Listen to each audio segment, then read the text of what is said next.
matatawaran ang perwisyo at abala na idinudulot ng matinding traffic sa ating lahat. Sa pagbagal ng usad ng mga sasakyan, naaantala ang paghahatid ng ilang serbisyo katulad na lang ng mga padala. Ang isang grupo may sagot daw sa problemang yan, ang mga tinatawag nilang bicycle messenger. Live mula sa Quezon City, si Micaela Papa may paandar. Alam mo, Jessica, tila everyday reality na para sa ating mga taga Metro Manila yung maipit at madelay dahil sa katakot-takot na traffic. Pero bukod kasi sa tao, may mga mahalagang bagay din katulad ng medicine na nade-delay dahil nga dito sa katakot-takot na traffic. Ayon sa isang grupo ng bike messengers, mga bisikleta tulad ng sakay ko ngayon, ang sagot dyan. Kalsadang saksakan ng traffic, bagay na kailangan ipadala ora mismo.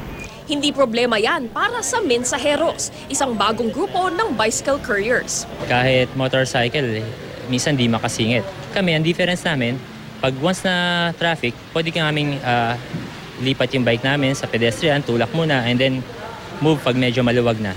Pero ibahin mo sila kay Mamang Kartero dahil ang specialty nila, same-day delivery para sa mga bagay na kailangan makarating sa loob lamang ng ilang oras. Meron akong experience na nag-deliver ako ng breast milk. Yes, katulad nun, hindi siya pwedeng next day.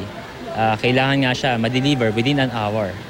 So kailangan hindi siya matotow kasi pag natow siya, kailangan mo na siyang fa-feed agad.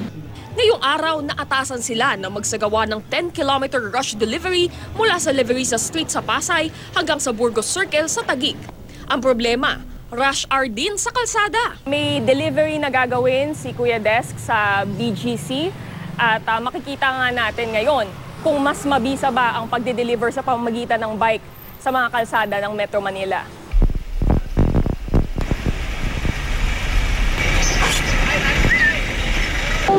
Agad-agad nakita kong hindi madali maging mensahero sa isang mundong tila ginawa para sa mga sasakyan.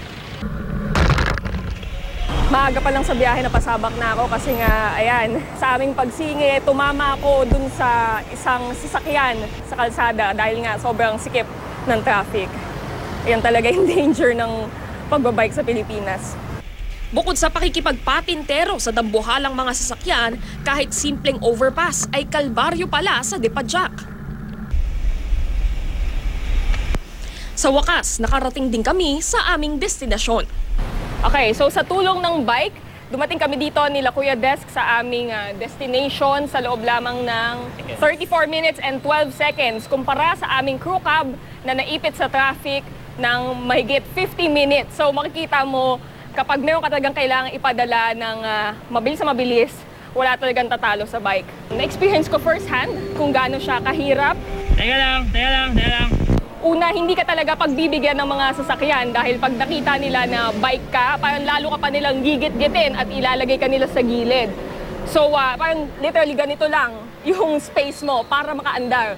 Tapos kapag nakayuko ka sa iyong bike, hindi ko alam dati na katapat mo pala mismo yung tambucho ng bus.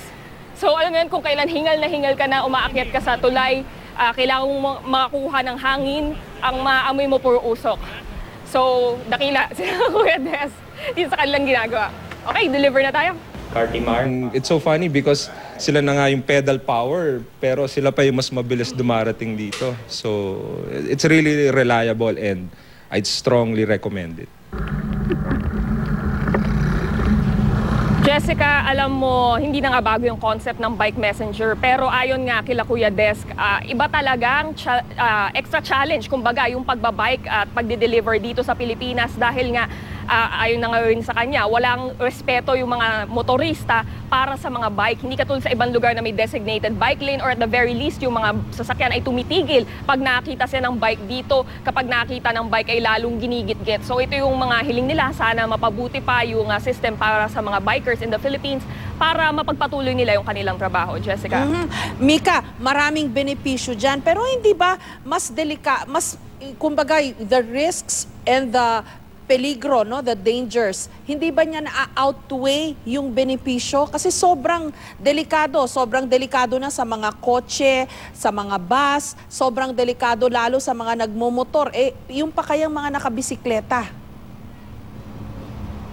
Tama yan, Jessica. Dun sa short experience ko kanina, 34 minutes lang, pero I already have the scars to prove it. At ayon nga kay Desk Mullen, mas malala pa yung mga naging experiences niya dahil minsan ay nabuksan na siya ng pinto habang at full speed siya, minsan ay nabangga na siya mismo ng sasakyan. So, it is very dangerous. Sinasabi nga niya, even yung kanilang sinisingil, which is around 210 for a rush delivery of 1 hour, it does not warrant all that danger, kumbaga. Pero he says that you have to have a real passion para makapagpatuloy sa ganitong trabaho. So sinasabi nga niya, more than the salary, gusto talaga niyang mag-bike, kaya niya ginawa itong negosyong ito, Jessica. Kasi ako parang naengganyo pag meron siguro kailangan may padala. Gusto ko silang i-enlist. Pero habang siguro hindi pa nakakarating yung ipapadala ko, kinakabakabahan din ako na nakukonsensya. Kasi kung may mangyari dun sa in-employ mong bike messenger, abay papaano naman? Tama yan, Jessica. Pero I have to say na these bike messengers dito sa Mensahero, they are professionals. Marami sa kanila were in the professional motorcycle circuit before.